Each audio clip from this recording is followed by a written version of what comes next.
Her stepfather's grip bruised her arm as he hauled her through the doors of the Faro Flats exchange, and Josephine Hale understood, in the instant the smoke and lamplight closed around her, exactly what kind of transaction she had been brought there to complete. "Sit," Silas Pruett said, shoving her toward a chair near the back table, "and don't say a word. This is between men." Garrett Voss sat behind that table with a ledger open before him and a smile that never reached his eyes.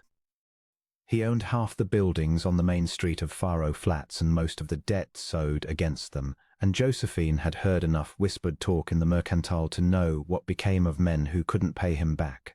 $300, Voss said, tapping the ledger. "A year passed. I've been patient. I know what's owed," Silas said, and would not look at her. "I've come to settle it. My stepdaughter's a fine cook, keeps a tidy house, and she's biddable. She'll work in your kitchen and keep your rooms until the debt's paid out in service." 2 years, maybe 3. Josephine felt the floor tilt beneath her. "I will not," she said, finding her voice though her stepfather's hand had already closed hard on her shoulder to silence her. "I am not livestock to be handed across a table, Silas Pruett, and I'll not be bound into any man's house to settle a debt I never signed my name to." Voss's smile widened, unhurried, cruel in its patience. "She's got spirit," he said to Silas, as though she were not sitting 3 feet away. "I don't mind that. Spirit breaks in eventually, same as anything else." The room seemed to close in around her, the lamp smoke and the smell of whiskey and unwashed men, and Josephine understood with a cold, sinking certainty that no one in this room intended to hear a single word she said. That her stepfather had already decided her fate the day he'd gambled away the last of her mother's inheritance and gone looking for something else to pay with. Her mother had married Silas Pruett 2 years before her death. When Josephine was 17 and too young to see past his careful manners to the weakness underneath them, and in the 18 months since the fever had taken her mother, Josephine had watched that weakness curdle into something harder and meaner. Fed by whiskey and bad cards and a growing resentment of the stepdaughter he'd never wanted the burden of. She had kept house for him out of a stubborn, misplaced sense of duty to her mother's memory, telling herself things would improve, and had not once let herself imagine he would go so far as this, trading her like a plough horse to settle a gambling debt to the cruelest man in 3 counties. That was when the door opened behind her, and a voice she had heard perhaps twice before, once at the mercantile counter, once across a church ale, cut through the room like a knife through canvas. "I'll settle that debt myself, Voss, in full in coin, right now." Reed Lawton had ridden into Faro Flats that afternoon to sell a string of horses and had stopped at the exchange only to change a bank draft, and he would remember for the rest of his life the sight that greeted him. A young woman gone white and rigid in a chair while 2 men discussed her future over a ledger as if she were a parcel of land he had known Josephine Hale to nod to on the street. Had thought more than once that a woman kept her chin up through Silas Pruett's drunken reputation deserved better than the whispers that followed her. But he had never expected to find himself standing in a smoke-filled room about to spend every dollar he'd made that season to keep her out of Garrett Voss's kitchen. "This is a private matter, Lawton," Voss said, though his eyes had gone sharp and calculating at the mention of coin. "It's a debt," Reed said. "Debts get settled by whoever's willing to pay them. I'm willing." He set his saddlebag on the table and began counting bills onto the scarred wood, slow and deliberate, never taking his eye off Voss. 300, you said. Count it." Voss counted it, licking his thumb between bills, and something in his face soured when the sum came out exact. "This buys you nothing but a settled ledger," he said. "The girl's obligation was to Pruett, not to me directly. I've no claim on her now the debt's paid." "Good," Reed said. "Because I'm not here to buy a claim on anybody. I'm here to see a debt closed so nobody's got grounds to hand a grown woman around like chattel ever again."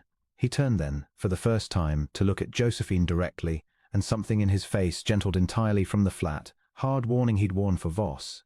"Miss Hale, you're free to walk out that door under your own power, and nobody in this room has any further claim on you.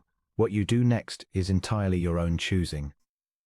Josephine sat frozen a moment, her mind struggling to catch up with what had just happened in the space of perhaps 90 seconds, her whole fate wagered and settled and then, astonishingly, handed back to her.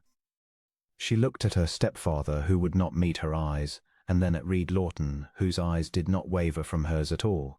"I'll walk out," she said, and her voice shook only a little. "Thank you, Mr. Lawton. I don't know how I'll ever repay." "You don't owe me a thing," Reed said, quiet and firm. "That's the whole point of it. Nobody in this town's going to own you today, Miss Hale, least of all me." She rose on legs that did not feel entirely steady and walked past her stepfather without a word. Out through the doors of the exchange and into the ordinary gold light of a Faro Flats afternoon, and it was only once she was standing alone on the boardwalk, breathing air that did not taste of smoke and threat, that the shaking finally caught up with her. Reed found her there a few minutes later, having settled his business and collected his horse. "I've a wagon and a spare seat," he said, "if you've somewhere you'd rather be than back under that man's roof. My housekeeper, Mrs. Odell, keeps a respectable spare room, and she'd be glad of the company." "No obligation attached, Miss Hale. You can stay a night or a month or leave in the morning, whichever suits you." Josephine studied him a long moment, the plain honesty in his face, the way he had said no obligation, as though he understood exactly what fear that word needed to answer, and found, to her own surprise, that she believed him entirely. "A night," said. "I'd be grateful." That night became a week, and the week became a month, and in all that time Reed Lawton never once made her feel the debt he'd paid sat between them like an account still owing. He gave her work if she wanted it, mending, keeping his ledgers, for she had a quick hand with figures that impressed him more than he let on, but he never once suggested the work was payment for anything. Mrs. Odell fed her well and asked no prying questions, and slowly the tight, frightened knot Josephine had carried in her chest since her mother's death began to loosen. She found herself watching for Reed's return each evening from the range, found herself smiling at supper over some dry, understated joke he made about a stubborn heifer or a hand who couldn't rope straight, found herself, one evening on the porch with the sky gone violet and the crickets loud in the grass, wondering what it might be to stay not a month, but forever. "You've gone quiet," Reed said, settling into the chair beside her with 2 cups of coffee, handing her one. "I was thinking," Josephine said, "how strange it is that a man can hand a woman her whole freedom and ask nothing back for it. I keep waiting for the cost to show itself." "There isn't one," Reed said. "I didn't pay that debt to put you in mind of owing me anything, Josephine. I paid it because no decent man could have stood in that room and watched what was about to happen and done nothing." He turned his coffee cup slowly in his hands, choosing his next words with obvious care. "If there's ever a cost between us, I'd want it to be one you chose freely, same as you chose to walk out that door on your own 2 feet, nothing less." She looked at him in the fading light, at the careful, deliberate honesty of him, and felt something warm and unfamiliar unfurl in her chest, not gratitude, though there was plenty of that too, but something closer to beginning of love, freely given because it was freely offered first.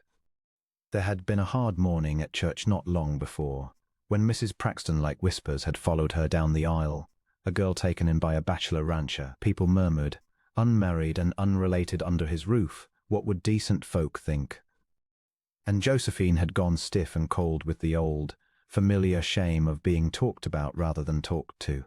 But Reed had crossed the churchyard in front of the whole gossiping cluster, offered her his arm as plainly as he might have on any ordinary Sunday, and said, loud enough to carry, that Miss Hale was a guest of unimpeachable character in his home, and that any soul with concerns about it was welcome to bring them to him directly rather than whisper them behind a woman's back.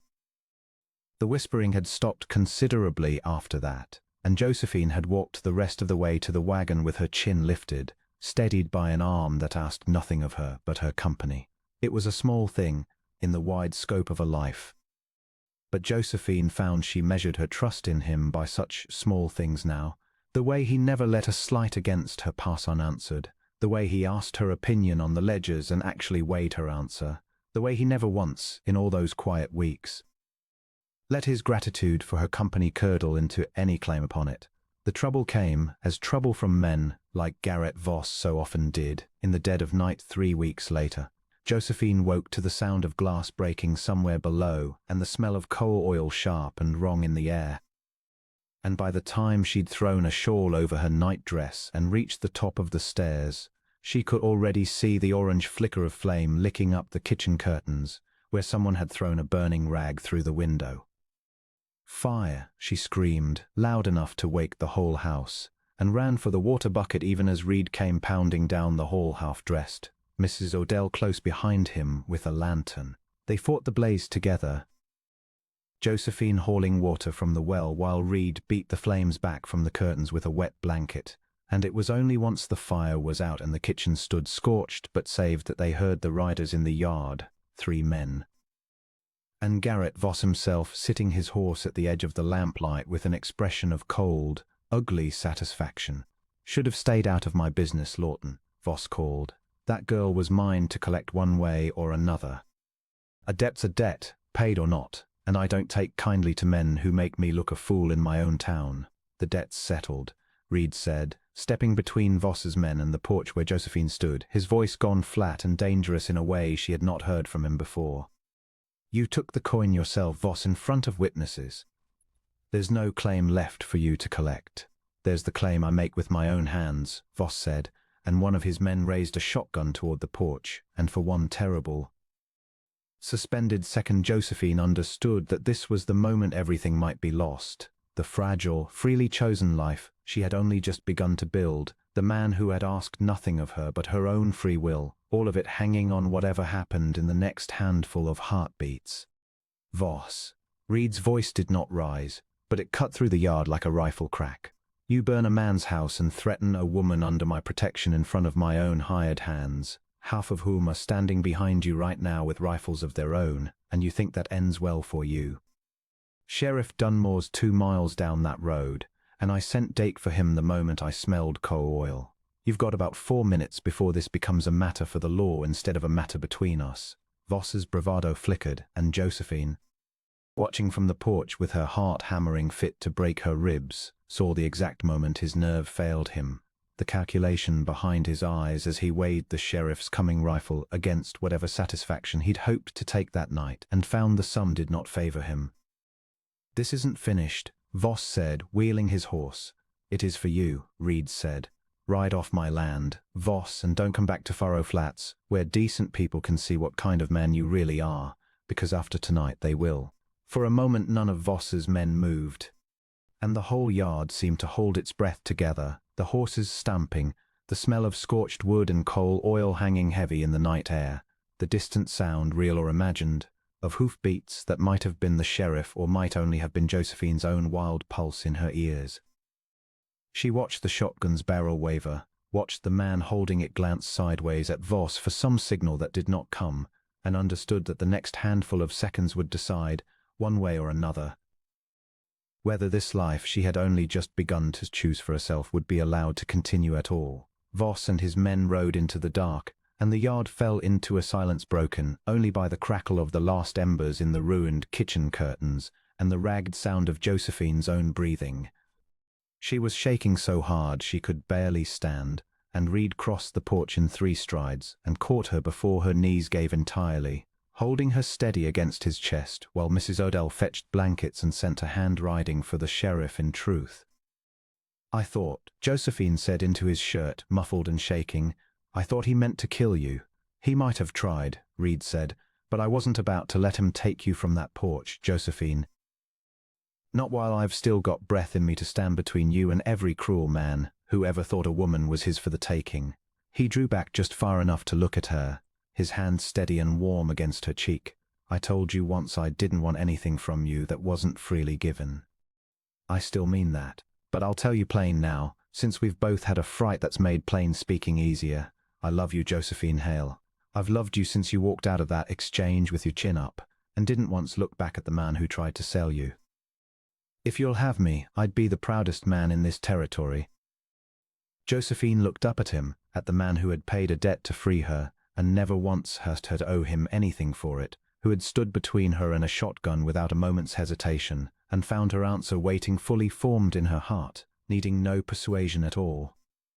"I love you too," she said. "Freely, Reed Lawton, same as you gave me my freedom, I'll have you gladly." He kissed her then, gentle and sure, while Mrs. Odell wept happily into a dish towel behind them, and the lost embers of the ruined curtains died quiet in the night air. And Josephine understood that whatever Silas Pruett and Garrett Voss had tried to take from her, they had only, in the end, delivered her to the one place in the whole territory where she had ever truly been free. Sheriff Dunmore arrived not long after. Roused by the hired hand Reed had sent riding for him at the first smell of coal oil, and took a full account of the fire and the threats levelled at gunpoint, promising that Garrett Voss would answer for arson and worse before a judge, whatever coin or influence he thought might shield him. It was, the sheriff said dryly, the sort of testimony half of Faro Flats had been waiting years for the courage to give, and once word got round what Voss had tried on Reed Lawton's own porch, that courage seemed to multiply considerably. Within the month, 2 other men came forward with debts of their own, forced upon them under circumstances no more honest than Josephine's had been, and Voss left the territory ahead of the charges rather than face what waited for him in it. Silas Pruett did not come to the wedding, though word reached Josephine that he had sobered some in the months after, chastened by what his weakness had so nearly cost, and had taken work at a livery 2 towns over. She found, to her own surprise, that she did not hate him so much as she pitied him, and that the pity cost her nothing at all to carry, now that she had a life of her own worth tending instead. They were married the following spring in the little church at Faro Flats. The scorched kitchen, long since rebuilt with Reed's own 2 hands and Josephine's careful direction, Mrs. Odell weeping again, happily, from the front pew, and half the town turned out to see it, the same neighbours who had once whispered about her now calling her name warmly across the churchyard. When Reed slipped the ring onto her finger before the whole gathered town, Josephine thought of the ledger table where her fate had once been counted out in dollars, and felt the full and certain truth that love, freely given and freely chosen, could never be bought or sold at all. Only offered and accepted heart to open heart.